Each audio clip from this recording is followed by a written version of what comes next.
Baik,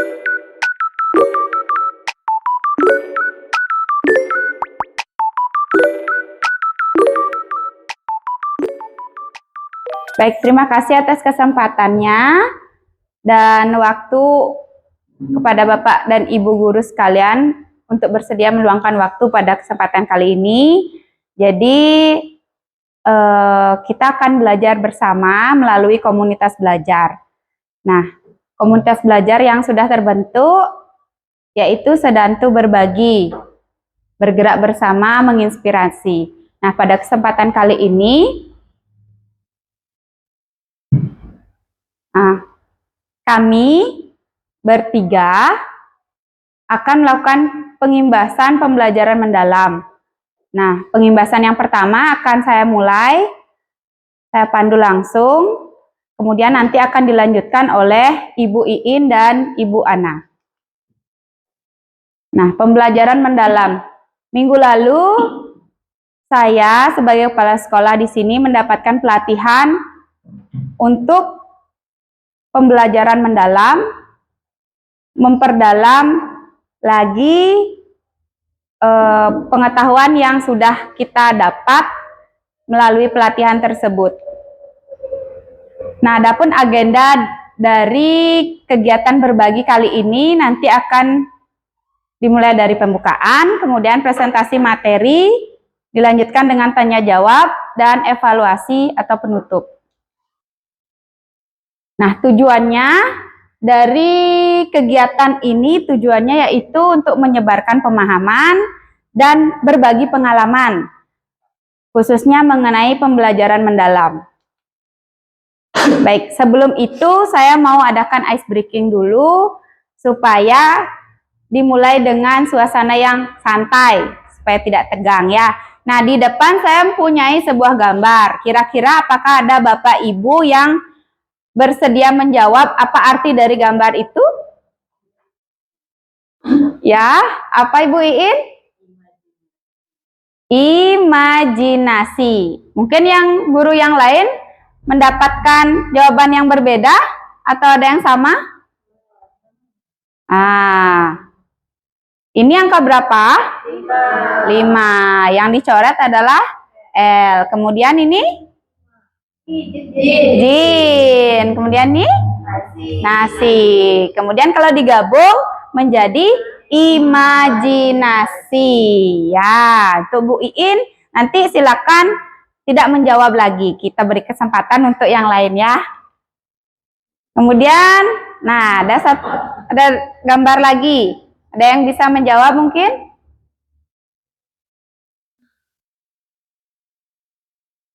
Rebuisasi. Rebuisasi, Pak Tut bilang rebuisasi. Yang lain mungkin ada jawaban yang sama atau berbeda dari Bapak Ibu sekalian? Sebelum kita mulai. Revolusi. Revolusi. Ya, kita simpan dulu jawabannya. Ada lagi? Coba diperhatikan ini. Re. Kemudian yang ditunjuk tanda panah? Jidat. Kepala. Apa lagi? Ini bahasa Indonesianya jidat.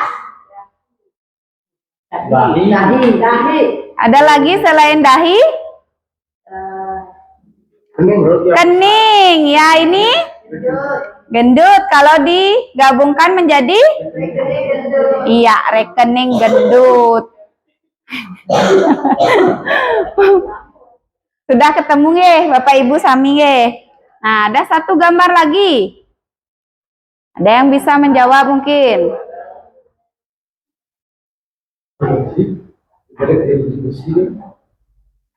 Ya, coba dipikirkan dulu.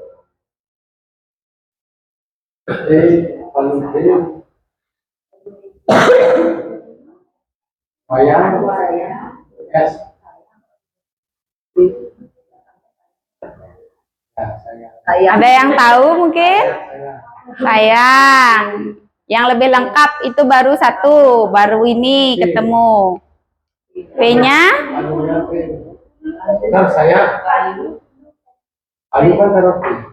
Yang dicoret huruf apa? P. Jadinya? Alu ya, alu sayang. Nah di depan ini tinggal yang ini. Jeruji, ada yang jawab jeruji. Sel ya. Coba.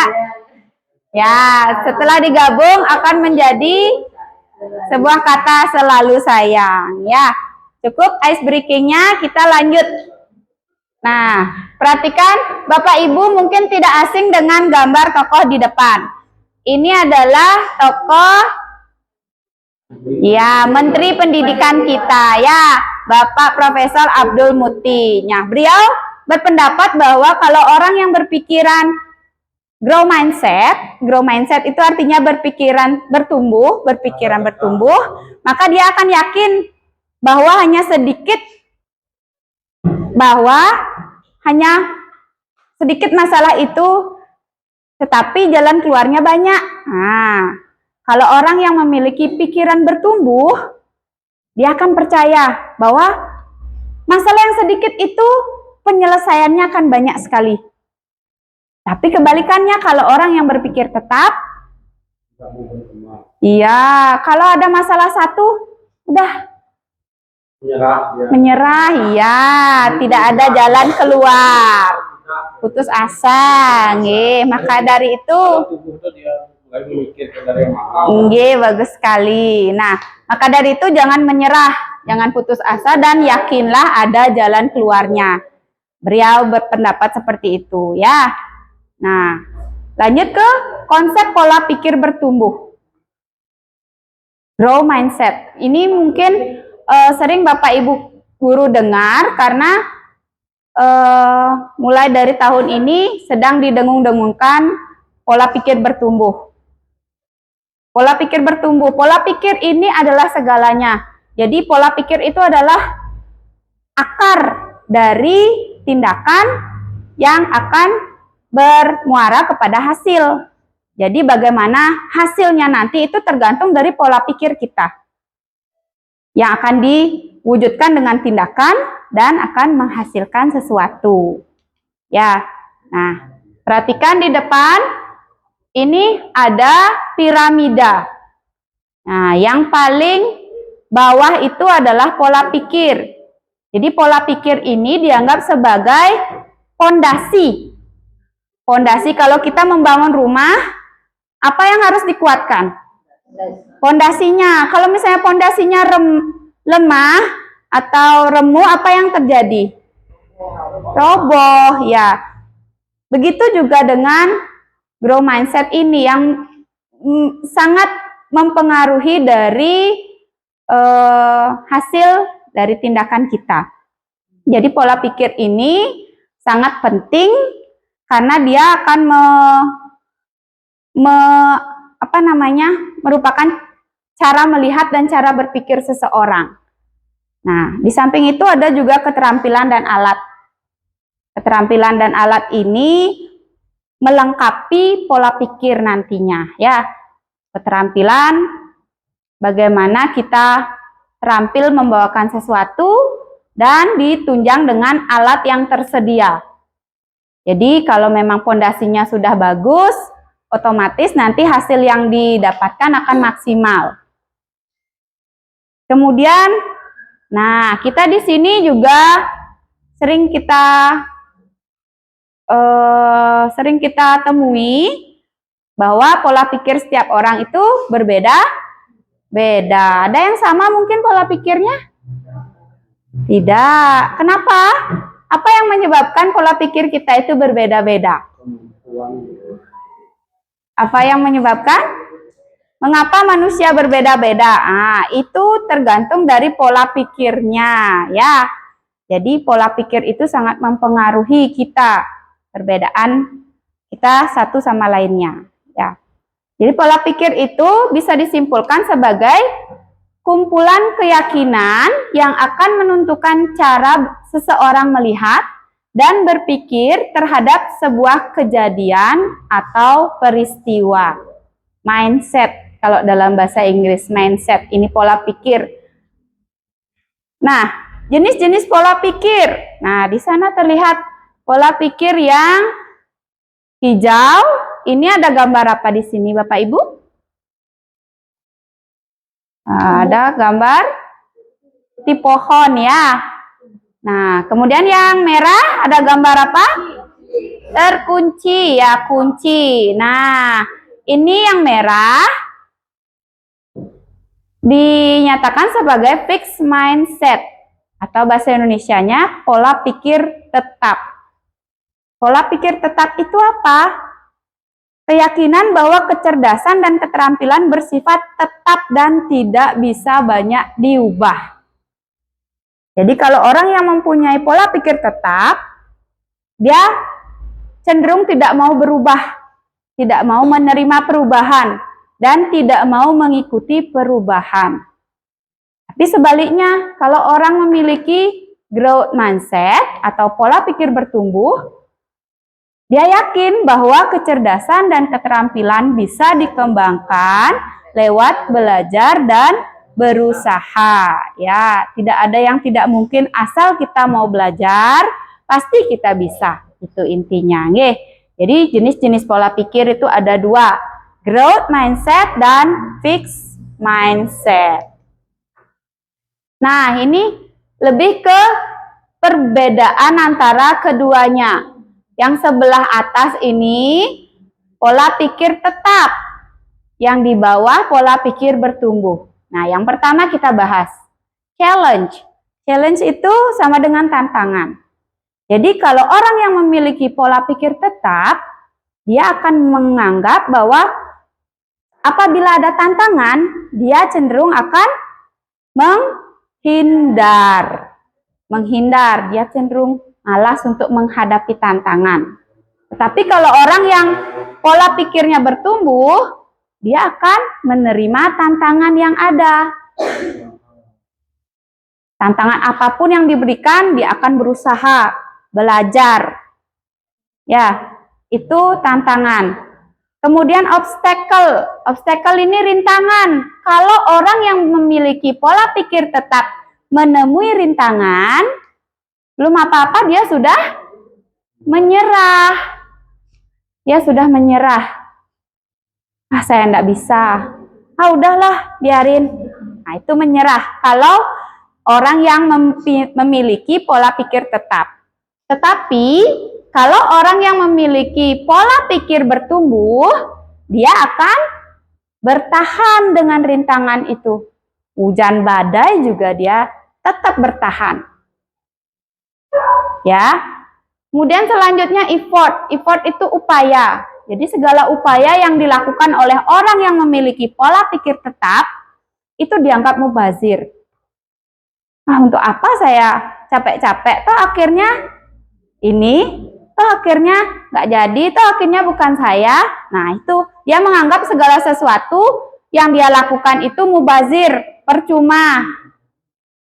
Tetapi kebalikannya, kalau orang yang memiliki pola pikir bertumbuh, dia akan menganggap upaya yang dia lakukan itu sebagai peluang.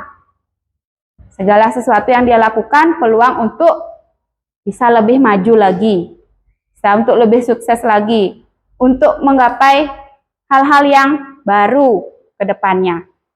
Itu tentang upayanya, effortnya. Kemudian kritik.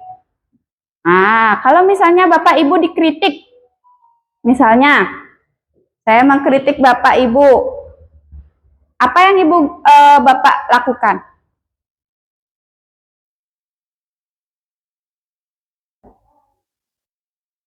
Ya, contohnya itu ya, kalau orang yang memiliki pola pikir tetap, pada saat dia menerima kritikan, dia akan menganggap bahwa itu serangan yang diberikan kepada dirinya. Jadi, dia akan menganggap orang itu sebagai musuhnya. Dikit-dikit setelah dikritik, dia akan dendam, ya, karena dia menganggap itu serangan yang ditujukan untuk dirinya. Tetapi kebalikannya, kalau orang yang memiliki pola pikir bertumbuh, dia akan menganggap bahwa kritikan yang diberikan kepada dirinya itu sebagai informasi. masukan, saran yang diterima dengan baik, dengan lapang dada. Untuk selanjutnya dia apa? Untuk selanjutnya diperbaiki, nggih, kalau dikritik. Nah, untuk yang terakhir, success others, ini maksudnya kesuksesan orang lain. Kalau kita lihat orang lain sukses, apa yang kita lakukan? Wih, dia sudah sukses sekarang. Nah, kalau orang yang memiliki pola pikir tetap, dia akan menganggap kesuksesan orang lain itu sebagai ancaman. Dia udah sukses sekarang. Itu adalah ancaman bagi saya. Nah, itu kalau orang yang memiliki pola pikir tetap. Tetapi kalau sebaliknya, orang yang memiliki pola pikir bertumbuh, pada saat dia melihat orang lain sukses, dia akan terinspirasi mengambil hal-hal baik apa yang bisa diambil pada saat melihat orang itu sukses. Dia ingin mengikuti, berusaha menjadi yang lebih baik karena dia terinspirasi dari kesuksesan orang. Itu kira-kira perbedaan dari pola pikir tetap dan pola pikir bertumbuh. Mungkin ada yang tidak dimengerti mungkin? Sebelum saya lanjut. Nah, sekarang bagaimana kita bisa beralih dari pola pikir tetap ke pola pikir bertumbuh? Bagaimana caranya kita mau berubah? Yang pertama kita harus belajar dulu mengenali suara PPT. Nah, PPT itu pola pikir tetap. PPT yang ada di diri kita. Apakah kita memiliki PPT? Kenali dulu itu. Kalau kita sudah kenal, kita sadari bahwa kita punya pilihan. Kita mau menjadi orang yang dengan pola pikir tetap seterusnya atau kita mau berubah. Nah, berbicara kembali dengan suara PPB, pola pikir bertumbuh. Jadi untuk menghadapi pola pikir kita yang tetap itu, kita harus menumbuhkan pola pikir bertumbuh di dalam diri kita. Misalnya, aduh saya tidak bisa sekarang. Kalau kita terus bahasa Balinya nuluh gitu ya, terus mengikuti pola pikir tetap itu, terus kita tidak bisa. Tapi kita lawan itu dengan pola pikir bertumbuh kita. Saya pasti bisa. Saya pasti bisa. Jangan bilang tidak bisa.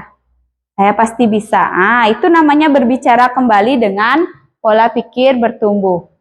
Dan setelah itu baru kita bisa melakukan aksi. Aksi kita sesuai dengan pola pikir bertumbuh. Jangan pola pikir tetap lagi. Jadi disinilah tantangan dari menumbuhkan pola pikir bertumbuh itu sendiri, ya. Nah, ini beberapa suara yang mewakili pola pikir tetap dan pola pikir bertumbuh. Nah, misalnya yang pertama, kalau saya gagal berarti saya tidak mampu. Nah, mungkin ada yang begitu. Aduh, saya gagal ini berarti saya memang nggak mampu. Itu namanya pola pikir tetap. Kalau masih ada di pikiran Bapak Ibu, oh berarti selama ini saya masih pola pikir tetap. Kenali itu. Oke. Sekarang kita rubah. Rubah kata-kata itu menjadi kalau saya gagal berarti saya harus belajar lalu mencoba lagi. Nah, itu baru berubah menjadi pola pikir bertumbuh. Ya, berarti kalau saya gagal sekarang nggak apa-apa. Saya bisa belajar lagi, mencoba lagi. Kemudian, yang kedua ini suara pola pikir tetap. Contohnya, saya akan menolak saat menerima tugas yang belum pernah saya kerjakan. Sebab resiko untuk gagal akan besar. Nah, ini biasanya kita sering temui, apalagi pada saat Bapak Ibu mendapatkan tugas baru. Jadi kalau Bapak Ibu masih merasa, aduh saya nggak mampu, saya nggak bisa, ah nolak aja, nggak mau saya. Nah, itu masih pola pikir tetap. Tetapi sekarang kalau Bapak Ibu sudah mengenali itu pola pikir tetap, sadarilah bahwa Bapak Ibu punya pilihan lain. Nah, bicara kembali dengan pola pikir bertumbuh. Saya akan menerima pekerjaan yang belum pernah saya kerjakan, sebab ini adalah peluang untuk belajar dan mengembangkan potensi diri. Itu suara pola pikir bertumbuhnya. Jadi, ambil aja dulu kesempatan ini. Kita belajar sama-sama. Nah, itu pola pikir bertumbuh. Yang ketiga, suara pola pikir tetap.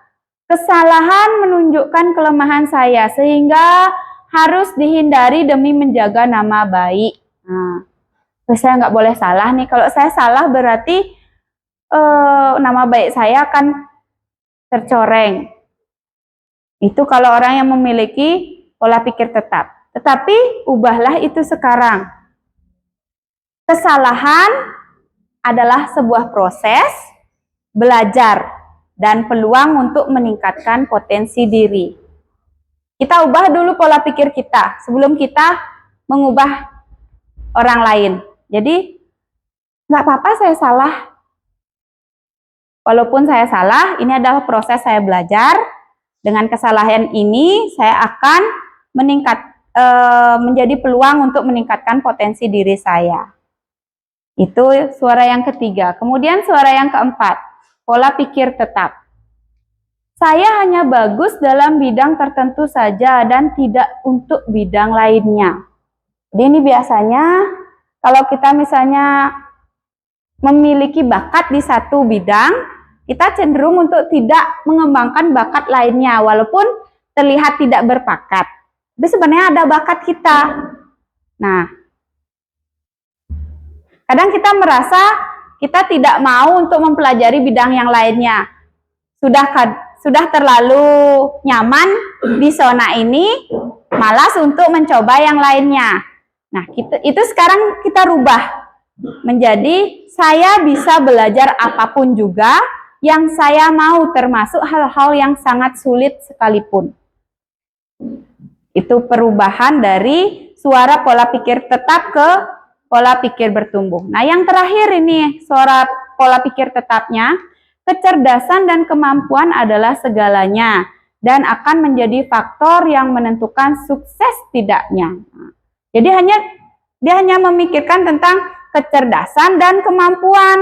Kalau dia tidak cerdas berarti dia udah pasti tidak sukses. Ya, kadang ini sering kita lihat ya, kalau misalnya kita melihat anak pejabat misalnya. Nah, bapaknya jadi pejabat, anaknya sukses juga menjadi pejabat. Atau misalnya anak guru sudah dilabeli bahwa dia akan menjadi anak yang pintar. Oh, pantas saja dia pintar karena dia anak guru. Pantas saja dia bisa karena bapaknya pintar. Nah, mungkin sering kita temui. Ya, jadi kita hanya menganggap bahwa orang yang cerdas dan berkemampuan saja yang akan sukses. Tetapi sekarang kita ubah menjadi suara pola pikir bertumbuh, belajar dan berusaha adalah faktor kunci yang akan menentukan sukses tidaknya orang. Oke, dari tadi yang menganggap kesuksesan itu berasal dari kecerdasan dan kemampuan, berubah menjadi belajar dan berusaha. Sama halnya dengan anak yang pintar. Kalau dia tidak diasah, tidak dilatih, apakah dia akan menjadi anak yang sukses? Tidak. Demikian juga halnya anak yang mungkin sekarang tidak terlalu bagus prestasinya di sekolah. Mungkin Bapak Ibu guru sering menemuinya ya.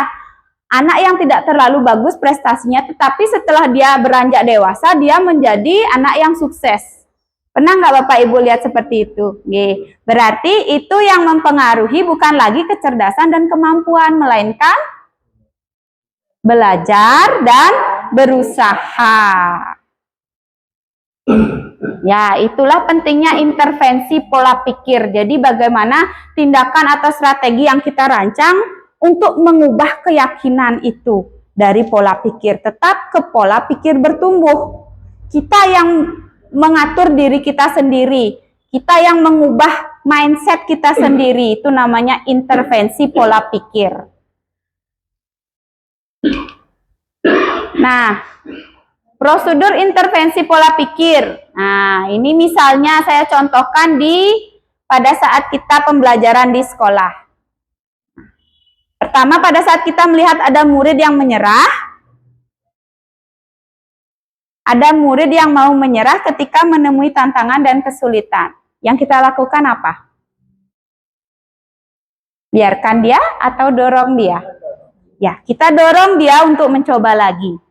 Setelah itu, pada saat murid mau mencoba lagi, segera beri pujian. Ya, pujian. Pujian nanti akan ada pujian, 2 jenis pujian.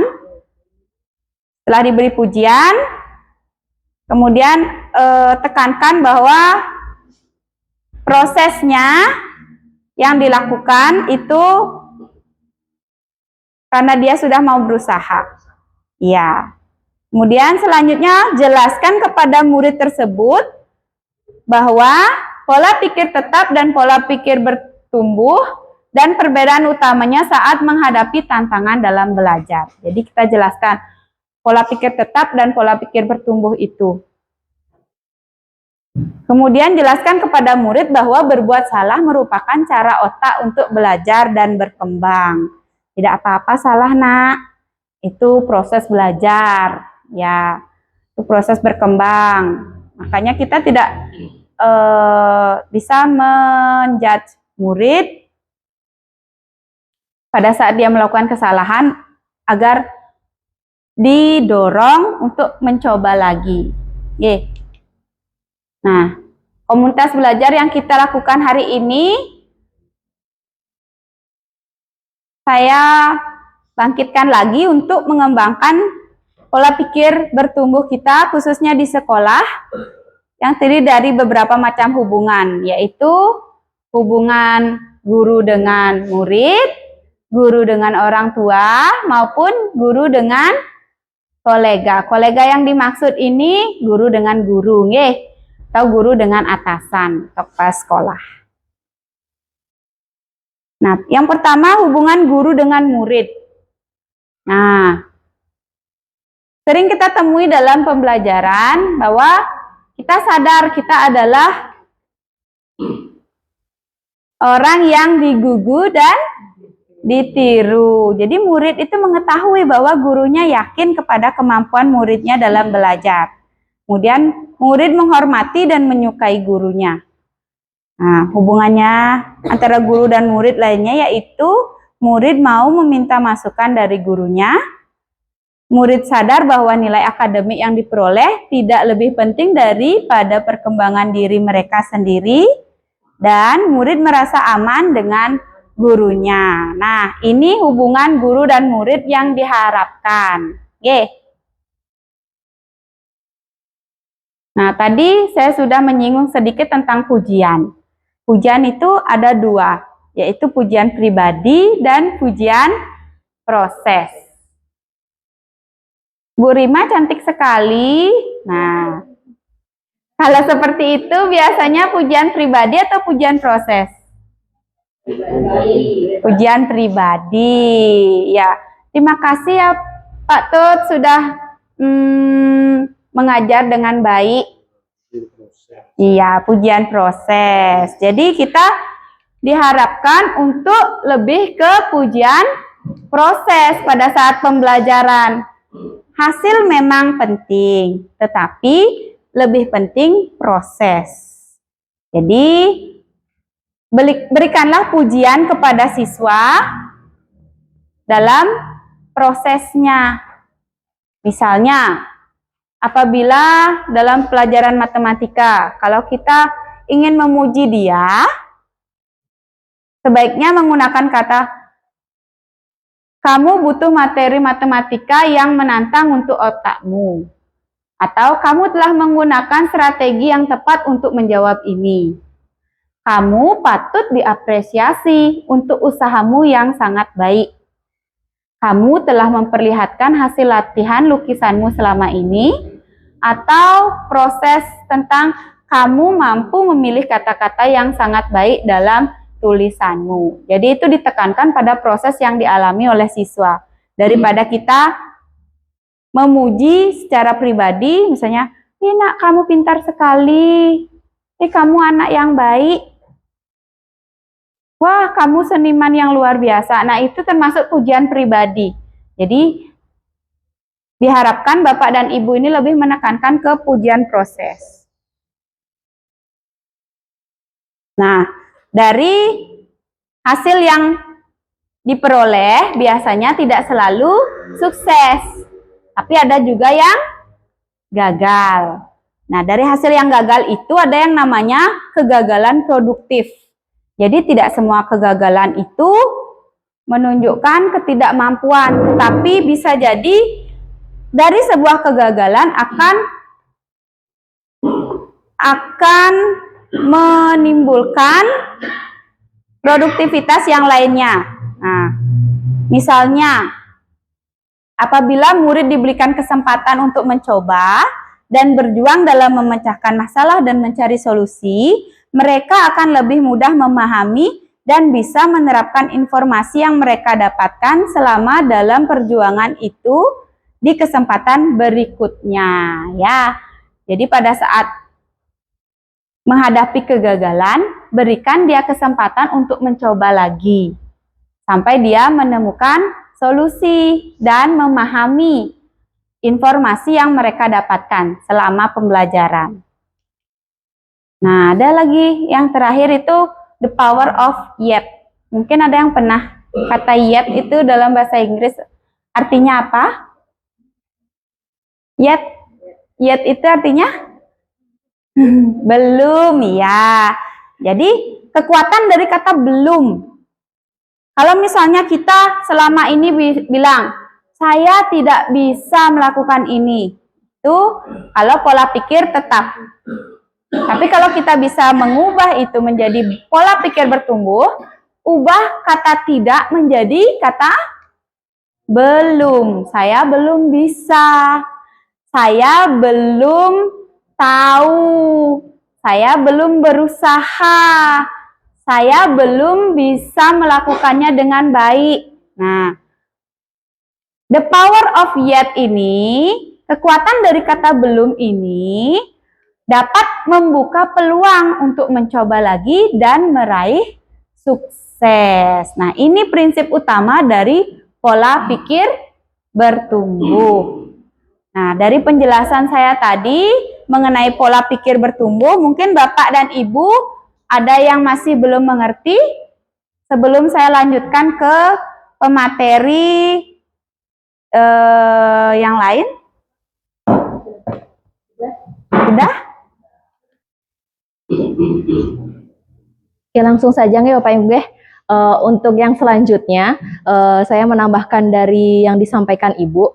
Sebenarnya kita sama-sama belajar. PPT ataupun PPB ini sama aja di dalam diri kita pasti ada. Kayak Bapak Ibu merasa pengen di zona nyaman. Nah, itulah PPT. Jadi ketika kita mikir, udahlah muridnya gini aja gitu. Itu termasuk PPT. Kalau PPB itu kita mikir, oh ada siswa kita yang seperti ini, kita harus gimana ya gitu. Nah, itu termasuk yang PBB-nya. Nah, di sini di pembelajaran mendalam ini kita sama-sama belajar karena saya sendiri pun pasti orang itu pasti senang di zona nyaman. Ya nggak Bu Ibu? Bener kan ya?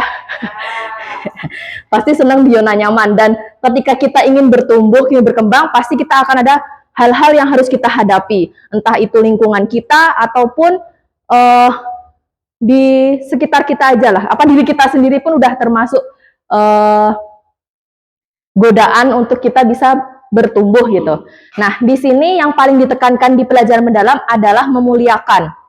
Ketika kita dalam kehidupan sehari-hari aja, ketika Bapak Ibu nanti masuk kehidupan sehari-hari, Bapak Ibu merasa dimuliakan entah sama pasangannya, sama anaknya, pasti Bapak Ibu senang kan ya? Senang.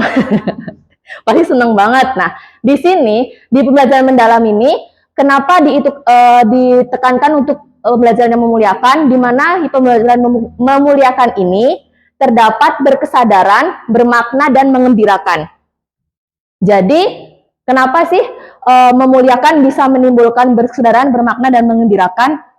Karena ketika kita memuliakan entah dari kerabat kita atau lingkungan dekat kita, orang itu akan sadar, akan peka sendiri. Kayak, oh ternyata, misalkan saya sama Tubiang nih. Saya sama Tubiang perhatian. Kayak apa-apa Tubiang butuh apa gitu kan. Sama aja hal memuliakan juga gitu kan. Nah, di situ nanti Tubiang akan muncul kesadaran, oh ternyata ada ya orang yang care sama saya gitu. Apalagi anak-anak, ketika anak-anak kita muliakan, kenapa kita harus ingin anak-anak memuliakan anak-anak? Ketika kita memuliakan anak-anak, anak-anak bisa memuliakan ke kita. Termasuk juga ketika kita mendidik anak, bapak ibu yang mungkin udah punya anak, ketika kita memuliakan anak, jangan terlalu berlebihan juga sebenarnya, tapi ada beberapa tahapnya gitu. Nah, nanti supaya anak itu sadar, oh ternyata ibu aku seperti ini, kayak memberikan kita tuh kerja susah buat anak gitu. Anak tuh akan berpikir kalau dia sadar gitu. Jadi gimana cara potensinya itu. Terus belajar makna ketika kita di kelas, kita nggak hanya belajar tentang materi aja atau teori aja. Tetapi belajar yang bikin anak itu, untuk apa sih kita belajar ini gitu. Kalau misalkan guru agama, nanti buat canang gitu.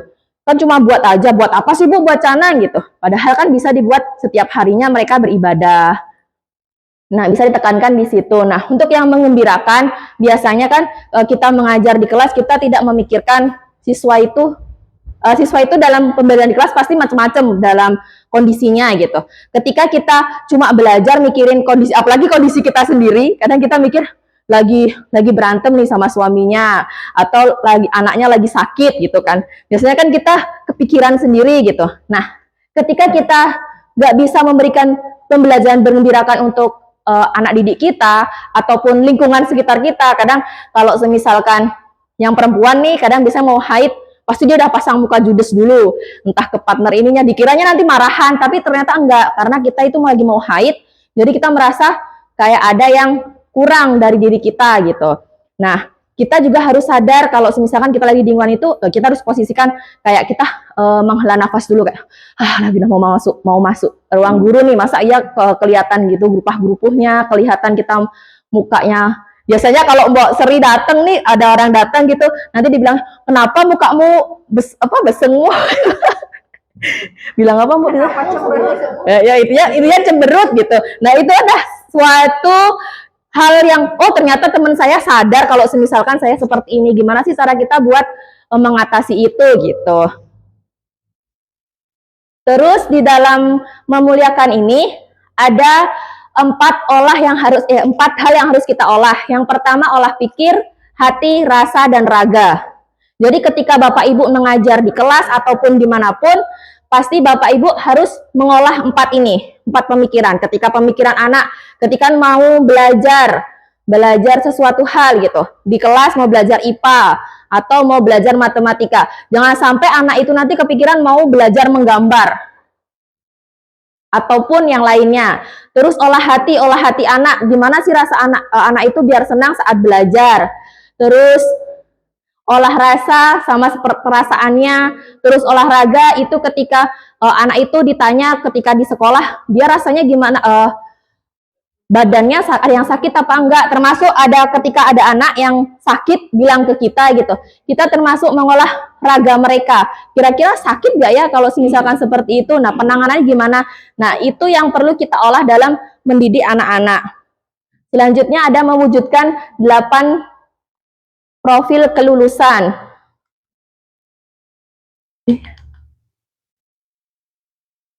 Oke, sebelum masuk ke 8 profil kelulusan, jadi untuk pembelajaran mendalam ini ada 4 elemen pentingnya. Yang pertama yaitu prinsip pembelajaran, terus dimensi kelulusan, pengalaman belajar, dan kerangka belajar. Untuk 8 dimensi profil kelulusan, yang ini mau in. Untuk 8, yang pertama yaitu keimanan dan ketakwaan. Itu menerapkan nilai-nilai keagamaan dalam kehidupan sehari-hari, menghormati perbedaan agama dan keyakinan, memiliki sikap toleransi dan menghargai sesama. Nah, dari sini yang perlu Bapak Ibu tekankan di sini adalah ketika anak-anak memiliki murid satu kelas yang itu beda agama, cara menghargai mereka itu seperti apa. Nah, itu perlu ditekankan di sini. Karena apalagi Iin ya di sini minoritas gitu. Iin merasa banyak orang yang di sini itu masih fobia dengan agama Islam dan nggak fobia agama Islam sih, kayak pemikiran mereka belum terbuka luas seperti Bapak Ibu mungkin yang ada di sini ya. Iin merasa senang di sini, merasa udah di welcome gitu, udah Bapak Ibu udah tahu gitu. Tapi beberapa orang kebanyakan di luar itu masih banyak yang fobia dengan Islam gitu. Maksudnya fobia gimana sih Bu In gitu? Nanti kalau misalkan fobia nih, jadi dia ngerasa kayak, ih kamu bisa nggak sih menghargai saya gitu? Apa nanti kayak kalau di Islam ada emang dia nggak tahu mininya dia tidak mau mengetahui Tuhan kalau itu Tuhan itu satu gitu. Jadi dia nggak mau kalau misalkan itu Tuhan itu esa gitu, nggak ada. Padahal semua agama itu di ajaran agama itu mengajarkan kebaikan. Ya kan ditekankan seperti itu. Nah itu, apalagi ketika kasus-kasus di sekolah ini beberapa anak itu pasti ada yang dikucilkan. Mungkin di kelas saya sendiri itu ada yang Islam satu gitu. Dan kebetulan kan mungkin dari latar belakang orang tuanya yang dibilang ibu, kita pasti lihat latar belakang orang tuanya seperti apa. Karena mungkin dari beberapa orang yang berpikir tetap itu memikirkan kayak, oh ternyata orang Islam itu seperti ini. Karena dia berpikiran anak itu seperti ini gitu. Nah, anak ini nih di kelas cenderung lebih pasif dan lebih kayak dibully gitu. Menurut Iin di kelas Iin seperti itu gitu. Akhirnya kan Iin masuk, ternyata mereka berpandangan yang lebih luas lagi. Apalagi sekarang ada film yang Upin Ipin tuh. Jadi anak-anak di kelas 2 ini sekarang sudah bisa berpandangan, oh ternyata agama itu banyak. Karena biasanya anak-anak apalagi kelas 1 2 taunya agama yang di lingkungan dia aja gitu. Kayak di lingkungan Iin misalkan di lingkungan Islam, dia hanya tahu agama itu Islam aja. Kayak seperti di sini lingkungan yang mereka tahu lingkungan Hindu aja. Jadi anak-anak tuh nggak tahu apa itu berapa macam agama gitu. Ketika dia masuk ke pelajaran kelas 1 Pancasila pasti ada 6 agama, mereka tahu oh ternyata ini kayak gitu, seperti itu. Terus selanjutnya yaitu kewargaan. Itu gimana kita bersosialisasi, anak-anak juga bersosialisasi, kita mengajak anak-anak untuk bersosialisasi untuk di lingkungan sekolah maupun di lingkungan luarnya. Terus penalaran kritis, ini yang perlu kita tekankan ke anak-anak, bahwasannya anak-anak itu bukan bisa juga berpola pikir tumbuh, nggak hanya tetap. Jadi ketika ada anak yang bertanya, pertanyaannya itu di luar pelajaran harus tetap kita jawab. Walaupun jawabnya itu tidak di ruang kelas. Bisa juga kita pas nanti Bapak jawab saat di luar ya nak gitu. Itu bisa. Biar anak itu penalaran kritisnya tumbuh. Tapi ketika kita sudah bisa, sudah tahu jawabannya, kan sekarang zamannya sudah modern gitu ya. Iin juga nggak menyarankan Bapak Ibu untuk apa ya, belajar, tapi tetap harus belajar sih. Jadi harus mengikuti gitu ya. Iin sendiri pun dari yang Bapak Ibu mesti sering dengar anak-anak nyanyi yang tung-tung sahur itu dan lain sebagainya, pasti hafal ya. Ketika kita bisa mengetahui dunia anak, kok ibu guru tahu sih gitu. Nanti anak-anak tuh, bu guru keren ya. Jadi menganggap kita itu tahu, padahal kita hanya sekedar tahu saja. Tidak tahu gimana sih posisi permainan yang anak-anak sedang senangi itu nggak tahu, tapi cuma kita tahu lah Bu Iin kayak gini gitu. Nanti ketika itu anak itu akan menghargai kita. Jadi kayak kita anak itu tanya tentang sesuatu, kita menjawab, tapi kita cari dulu, tapi nanti ya Bu Iin jawab kalau sudah selesai Bu Iin menerangkan ini. Padahal kita belum tahu jawabannya. Kita nyarilah di Google gitu paling mudah. Kan ada kan ya sekarang. Nah, itu tetap dijawab karena itu dapat menumbuhkan penalaran kritis anak. Selanjutnya kreativitas. Ini untuk kreativitas mungkin dari TK sampai SD sangat bagus untuk kreativitas anak ya Pak dan Ibu. Jadi nanti ketika Bapak Ibu apalagi di 1, 2, 3 itu ketika anak sedang melakukan kreativitas ataupun apapun itu yang berhubungan dengan SPDP atau membuat hal lainnya, jangan pernah menilai kreativitas anak itu jelek. Karena semua punya tadi proses yang dibilang sama Ibu Kepala Sekolah, prosesnya masing-masing. Ketika anak itu di TK mungkin dia belum bisa menggunting gitu. Ketika dia kelas 1 dia bisa menggunting rapi gitu. Itu termasuk apresiasi. Jadi ketika nanti ada kelas 1, 2 atau 3 yang karyanya kurang rapi atau gimana, terus kita bilang, ah nggak usah dipajang, yang dipajang yang bagus-bagus saja. Sebenarnya itu juga nggak baik. Karena nanti bisa merusak kayak jati diri anak itu kayak, oh ternyata kalau aku jelek nggak bisa nih. Jadinya harus gimana caranya kita menumbuhkan kreativitas anak itu supaya lebih baik lagi. Selanjutnya diteruskan sama rekan saya. Baik Bapak Ibu ya, selanjutnya Tiang mau lanjutin untuk menjelaskan 8 dimensi lulusan profil lulusan dalam pembelajaran mendalam. Selanjutnya yang tadi keempat kan sudah dijelaskan. Selanjutnya kan ada yang nomor 5, yaitu tentang kolaborasi. Jadi kolaborasi ini yaitu pentingnya kerjasama dalam dalam kegiatan pembelajaran. Jadi di sini ada bekerja sama dengan orang lain, menghargai pendapat, perbedaan pendapat, mencapai tujuan bersama. Misalnya dalam pembelajaran itu, kita itu harus pentingnya adanya kolaborasi antara guru dan siswa. Selain itu dalam kegiatan diskusi kelompok, biasanya kan siswa itu diskusi kelompok, kita memberikan suatu masalah. Jadi di sanalah pentingnya kolaborasi antara siswa untuk memecahkan masalah, yaitu perbedaan pendapatnya mereka bisa dijadikan satu di sana. Kemudian kemandirian. Kemandirian itu mampu belajar mandiri, mampu mengatur diri sendiri, mampu mengambil keputusan sendiri. Itu untuk yang kemandirian. Selanjutnya untuk kesehatan, kita akan mengajarkan kepada siswa bagaimana cara menjaga kesehatan fisik ataupun mental, memiliki gaya hidup yang sehat itu seperti apa. Misalnya kita dalam setiap hari itu kan kita menyuruh siswa untuk membawa tumbler, membawa piring seperti itu biar sampahnya itu tidak berserakan. Seperti itu kan contohnya dalam kesehatan. Memahami pentingnya olahraga dan nutrisi. Nah, itu kesehatan. Selanjutnya untuk komunikasi, mampu berkomunikasi secara efektif, secara lisan dan tulis. Berarti kita itu harus bisa mengajak siswa itu bagaimana cara berkomunikasi yang baik dan benar. Selanjutnya mampu berpresentasi. Jadi nanti setiap dalam kegiatan pembelajar kita kan mengajak siswa itu berdiskusi kelompok, kemudian berpresentasi. Nah, jadi kelihatan di bagian komunikasi. Untuk selanjutnya mampu mendengarkan dengan baik. Jadi kita mengajarkan siswa bagaimana mendengarkan guru ketika guru mengajar, bagaimana dia itu harus mendengarkan dengan baik. Bagaimana kalau misalnya temannya presentasi dia mendengarkan dengan baik, itu bagian di komunikasi. Nah, berkesadaran kan sudah tadi dijelaskan ya. Ini udah tadi belum? Nah, selanjutnya dalam pengalaman belajar PM bisa kita lihat di sini ada namanya memahami, mengaplikasi dan merefleksi. Nah, bagian di sinilah yang kelihatan dalam pembuatan RPP-nya.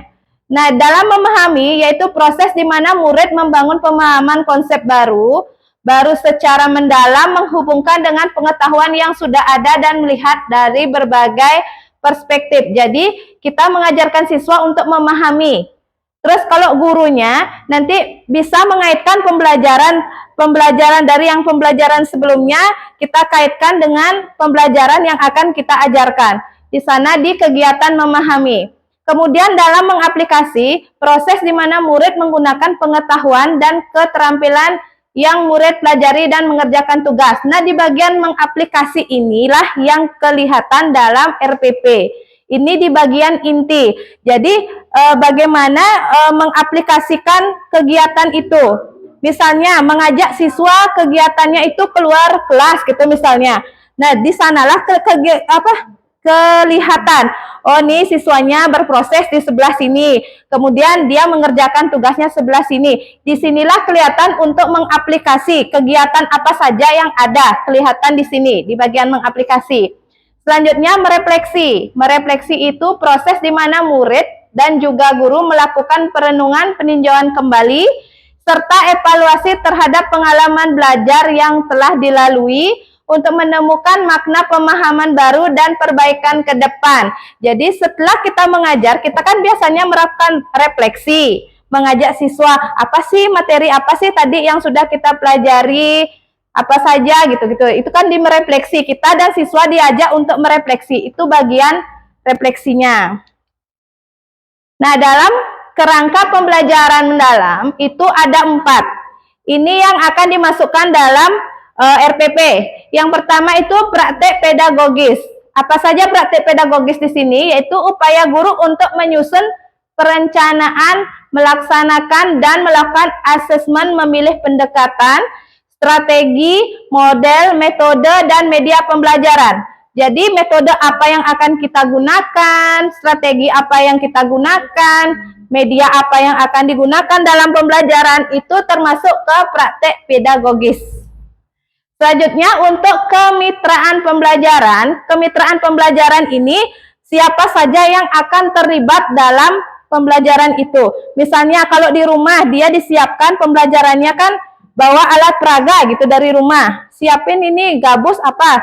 Disiapkan kan sama orang tua, berarti dia masuk kemitraannya orang tua, ada di sana. Kalau misalnya di sekolah dalam pembelajaran seperti yang waktu niki kan misalnya pembelajaran rantai makanan gitu. Kalau misalnya ajak siswanya langsung terjun ke sawah, berarti siswanya kan wawancara sama petani, berarti masuk kemitraannya itu petani gitu. Kalau misalnya Jenny di sekolah dia wawancara sama tentang perdagangan, itu dia wawancara sama kantin, isi kantin boleh.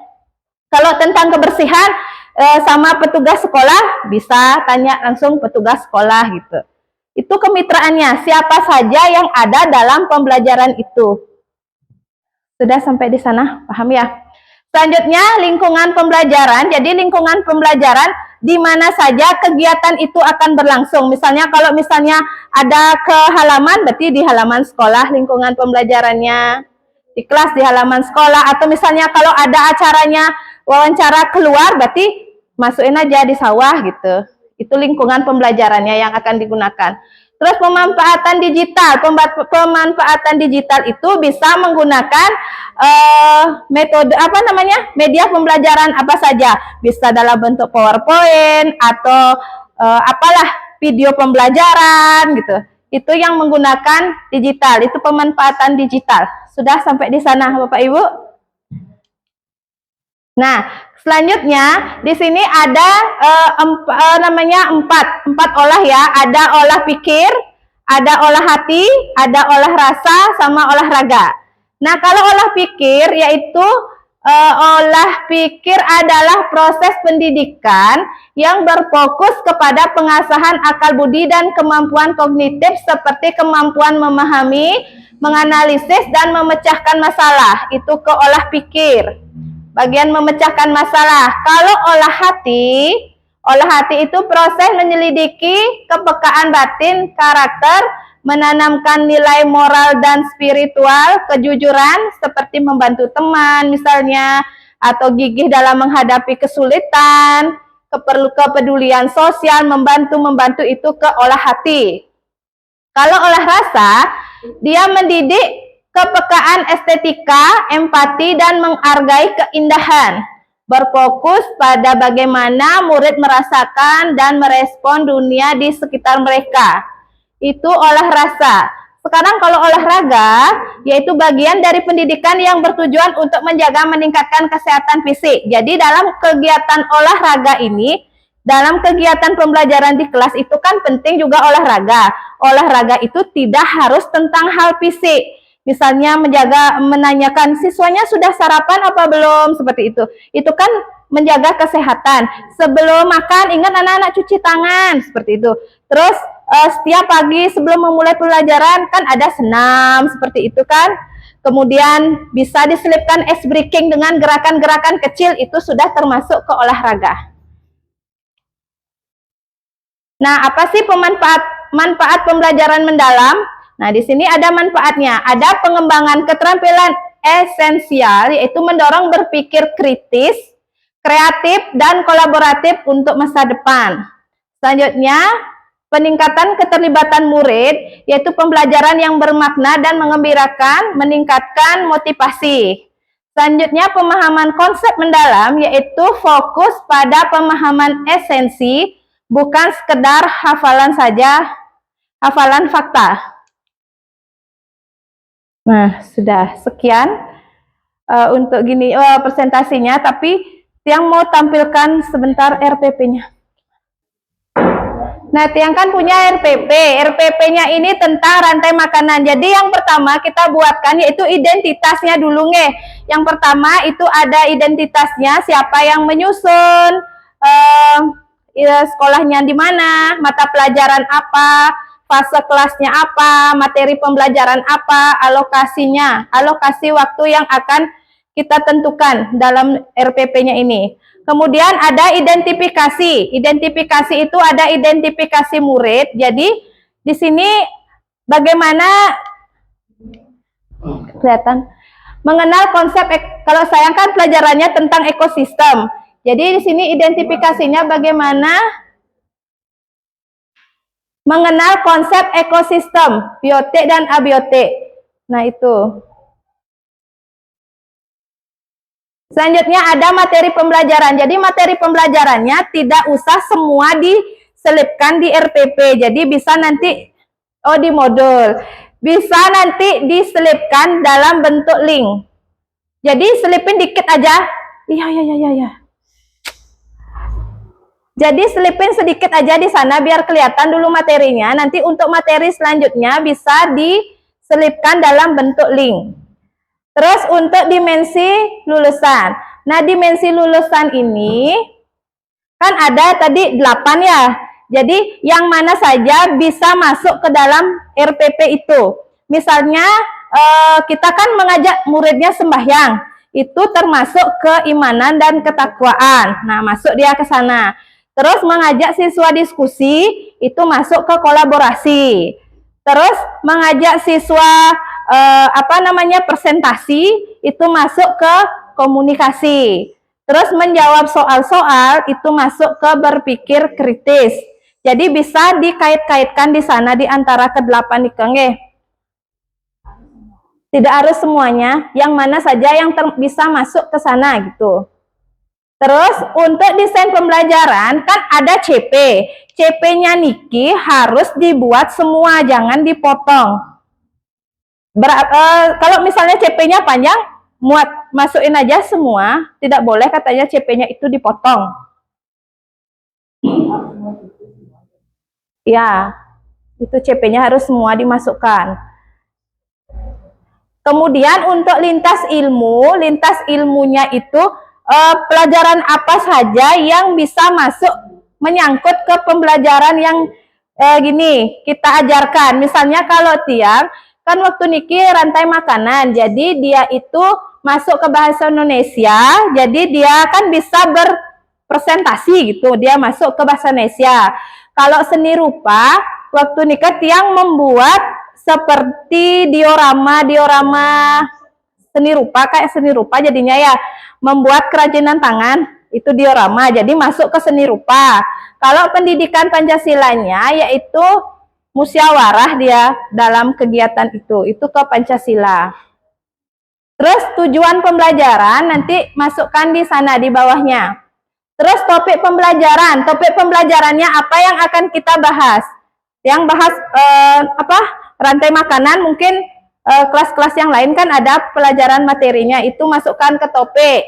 Kalau praktik pedagogisnya itu model pembelajaran apa yang akan digunakan di sana, nanti di sana dicantumkan di praktik pedagogis. Kemudian kemitraan pembelajaran, ini yang Tiang maksudkan tadi. Di sini kan ada guru yang mengajar, masukkan guru, murid, petani, warga di sekitar sungai. Waktu Nika Tiang ngajak muridnya sungai sama sawah, jadi masukkan ke sungai dan sawah. Kalau misalnya tidak melakukan penelitian ke sungai sama sawah, berarti masuk ke guru sama murid, sama orang tua, itu aja. Kalau lingkungan pembelajaran, nah di sini ada namanya lingkungan fisik. Lingkungan fisiknya itu sawah yang akan Tiang observasi. Kemudian lingkungan virtualnya itu sosial media. Kalau budaya itu mengembangkan budaya menghargai alam dan makhluk hidup. Itu lingkungan budaya. Selanjutnya pemanfaatan digital. Apa saja yang akan kita gunakan? Bisa menggunakan video, bisa menggunakan PowerPoint, apa yang menggunakan apa namanya digital lah, laptop atau apa. Itu ke digital ya. Terus pengalaman belajar. Nah, pengalaman belajar ini. Di sini ada kegiatan awal. Kegiatan awal itu kan sudahlah ibu-ibu tahu kan nggih? Sudah ibu-ibu tahu, niki kegiatan awalnya kita pakai di 15 menit yang pakai waktu nikah. Kemudian ada namanya kegiatan inti. Kegiatan inti di sini yang kelihatan memahami, mengaplikasi dan merefleksi. Untuk yang pertama memahami di sini ada di sintaks 1. Awal-awal dia seperti menonton, menayangkan video, tanya jawab, itu di memahami. Kemudian mengaplikasinya itu masuk ke penelitian. Kalau pas penelitian itu masuk ke mengaplikasi namanya. Sama presentasi itu ke aplikasi. Terus merefleksinya mengajak siswa merefleksi apa sih pembelajaran kita hari ini seperti ini tuh masuk ke merefleksi. Terus kalau kegiatan penutup itu kan menyimpulkan materi seperti ini ya. Asesmen, kemudian asesmen. Asesmen pembelajaran di sini yaitu ada namanya asesmen diagnostik, asesmen apa awal, kemudian formatif sama sumatif ya. Nanti silakan dimasukkan di sini dalam modul ajarnya. Nah, seperti ini yang tadi Tiang sampaikan, kalau materinya bisa dimasukkan ke lampiran. Jangan masukkan semuanya, dimasukkan ke lampiran. Ada bahan ajarnya apa, PowerPoint-nya bisa masukkan di sana, linknya, video, gambar, LKPD, penilaian, semua dimasukkan dalam bentuk link saja.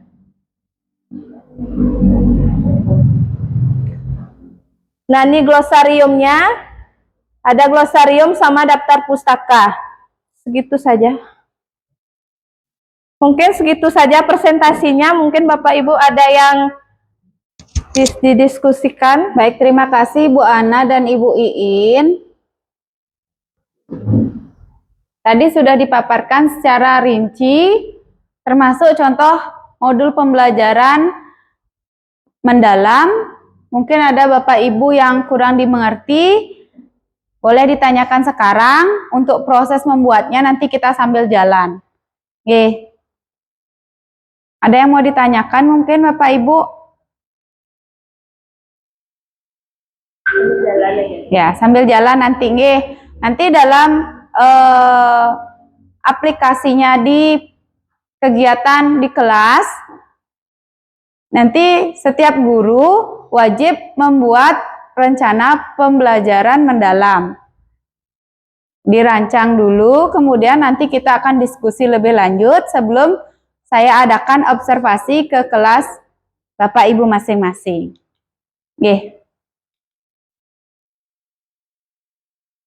Nah, refleksi dari kegiatan. Nah, sebelum kita akhiri, kita hendaknya merefleksikan bagaimana perasaan Bapak Ibu setelah mendapatkan pengimbasan dari pelatihan pembelajaran mendalam dari kami bertiga.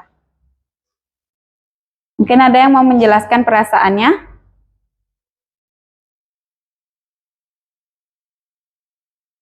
Bu Seri, bagaimana perasaannya? Perasaan saya sih untuk saat ini bisa memahami apa yang dijelaskan dan pengetahuannya itu lebih bertambah gitu. Iya. Gimana namanya perasaan itu? Senang atau gimana? Jadi kalau sudah ya. Berarti kalau sudah merasakan perasaan itu ada mengarah ke pola pikir bertumbuh yang sudah perlahan-lahan berubah. Yang kedua, pemahaman apa yang Bapak Ibu guru dapatkan dari kegiatan ini? Pemahamannya apa? Mungkin Pak Tut bisa membagikan sedikit.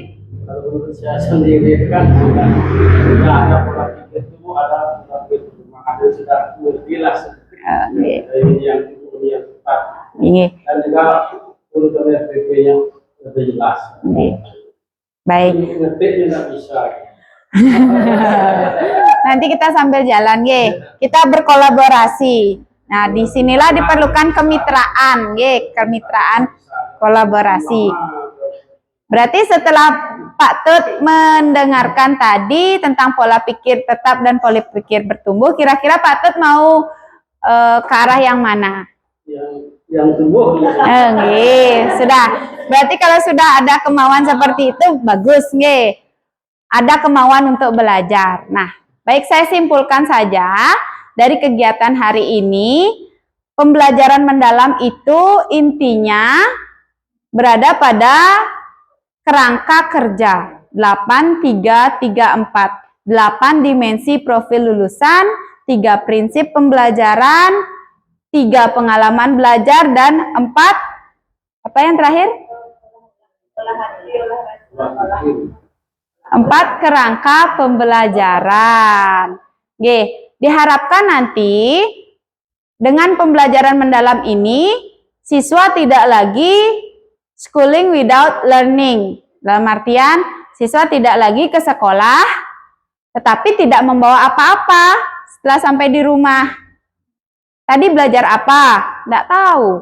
Tadi ngapain? Apa ya? Nggak tahu. Nah, itu schooling without learning artinya. Diharapkan nanti setelah kita terapkan ini dalam pembelajaran, siswa paling tidak dia memahami konsep apa yang diajarkan, konsep apa yang dia peroleh hari ini. Jadi kita sebagai pendidik wajib berkolaborasi bagaimana untuk meningkatkan mutu pendidikan khususnya di SD Negeri 1 Sesandan ini.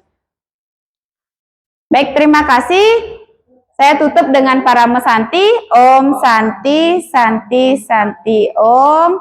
Assalamualaikum warahmatullahi wabarakatuh. Salam sejahtera. Rahayu, rahayu, rahayu.